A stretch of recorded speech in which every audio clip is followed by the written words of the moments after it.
Bom dia, amados irmãos, que a maravilhosa paz do nosso Senhor esteja no coração de cada um de vocês. Nós estamos aqui falando a respeito de Salmos, como você bem sabe, nós hoje iremos falar a respeito do Salmo 34. Ontem nós falamos do Salmo 33, onde nós aprendemos do cuidado que o Senhor tem com a criação, com as nações, com o seu povo em específico. E hoje nós vamos falar do capítulo 34. Senhor Jesus, obrigado, Pai, por esta manhã maravilhosa. Obrigado pelo cuidado do Senhor, porque o Senhor cuidou de nós durante essa noite. O Senhor nos deu livramentos que nós nem sabíamos que estávamos tendo. O Senhor é bom e a sua misericórdia dura para sempre. Continue, Pai, nos abençoando e nos guiando neste estudo devocional diário do livro dos Salmos. Essa é a oração que nós fazemos em nome de Jesus. Amém. Irmãos, o Salmo 34 também escrito pelo Davi, pelo rei Davi, e ele foi escrito por Davi logo após ele escapar de um momento, ou melhor, de uma situação de perigo entre os filisteus. Nós podemos encontrar essa passagem em 1 Samuel 21, e eu recomendo aos irmãos que leiam depois para poder complementar este estudo do Salmo 34. Davi, ele louva a Deus pelo livramento que ele teve e ele ensina ao povo mais uma vez a confiar no Senhor. O tom, então, deste salmo é de ação de graças, é de sabedoria.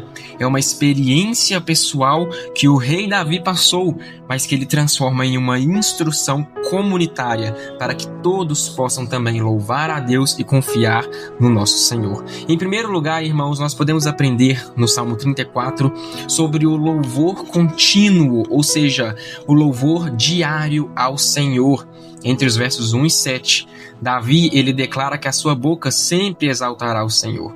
Ele chama os aflitos a se alegrarem com ele, ou seja, o rei Davi reafirma que da sua boca sairá sempre um louvor a Deus, que exaltará o seu nome. Irmãos, o que tem saído da nossa boca quando nós abrimos?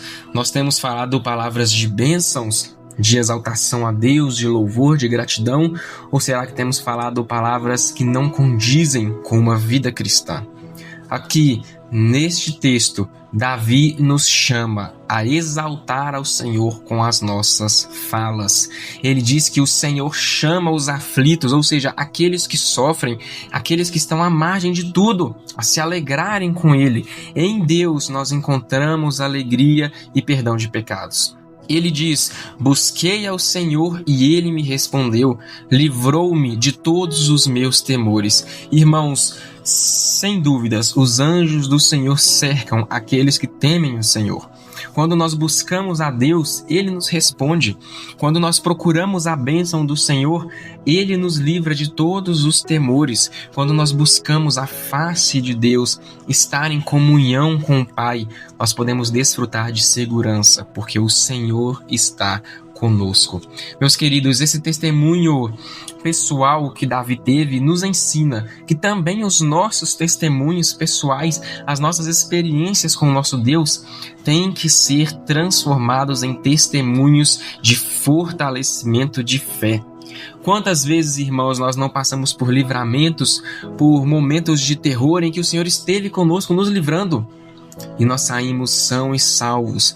Quantas vezes nós não temos experiências sobrenaturais com o nosso Deus e que nós guardamos para nós? Pelo contrário, irmãos, nós devemos falar, compartilhar, para que os nossos próximos que estão ao nosso redor possam ter a sua fé fortalecida através desse testemunho. Queridos, o louvor, ele não depende das circunstâncias.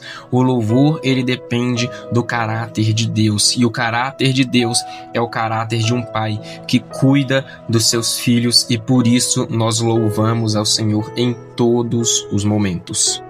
Em segundo lugar, nós podemos aprender com o capítulo 34 de Salmos sobre um convite a uma experiência com Deus. Você pode acompanhar comigo a partir do verso 8 até o 14, em que o salmista diz: provai e vede que o Senhor é bom.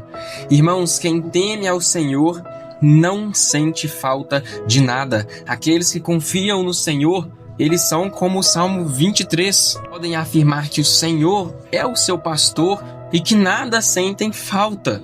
Os filhos, meus queridos irmãos, eles são instruídos a guardar a língua do mal e a buscar a paz. Assim, nós devemos guardar a nossa língua e buscar ao Senhor em todos os momentos. Um convite à experiência com Deus, buscar a prática da palavra de Deus. Irmãos, a fé cristã, ela não é apenas uma teoria. Ela não é algo que você lê em um livro, o fecha e guarda na estante. A fé cristã é sim experiência. Nós lemos a palavra de Deus e nós temos experiências com o Deus ali descrito. Nós lemos histórias de personagens incríveis e, sem perceber, nós vivemos histórias incríveis todos os dias, porque o mesmo Deus que estava com os personagens da Bíblia é o Deus que está conosco durante todos os momentos. Irmãos, o cristão ele é chamado a provar da bondade de Deus, a viver em santidade, a buscar ao Senhor em todos os momentos e a confiar nele. E por fim, meus amigos, a partir dos versos 15 até o 22, nós podemos aprender sobre o cuidado do Senhor com os justos, ou seja, com o seu povo. Os olhos do Senhor estão sobre os justos, mas eles estão contra os que fazem o mal. Irmãos, nós, enquanto filhos de Deus, devemos ter sim o olhar voltado ao Senhor, fazendo o que é justo e agradável ao nosso Deus, dedicando-nos à leitura da Bíblia, nos dedicando ao jejum, à oração, à compaixão pelo próximo. Queridos, nós também podemos aprender neste último bloco que o Senhor é perto daqueles que têm o coração quebrantado e salva os que são contritos de espírito.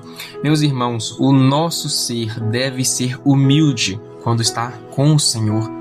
Nós devemos entender que nós somos falhos e pecadores e que o Senhor é bom e que Ele nos ama e nos livra do mal. Não com um coração egocêntrico voltado para si, mas um coração que ama ao Senhor, que é grato e por isso realiza boas ações, porque o Senhor nos transformou. Irmãos, muitas são as aflições que nós passamos, que os justos passam, mas o texto diz que o Senhor os livra de todos. A vida cristã ela não é isenta do sofrimento. Nós sim sofremos, mas em cada aflição há a presença e há o livramento de Deus. Amigos, que o Senhor Deus acompanhe cada um de vocês, que vocês possam ter um dia abençoado, que vocês possam meditar nessas palavras, neste texto tão precioso que é o Salmo 34, e que o Espírito Santo venha transformar, renovar a mente de vocês, para que todos possamos dar um bom testemunho e agir segundo o que o Senhor tem para nós. Nós nos vemos amanhã. Novamente estaremos aqui para estudar o capítulo 35 de Salmos. Não fique de fora, leia o texto novamente, estude, medite e confie no Senhor em todos os momentos. Amém.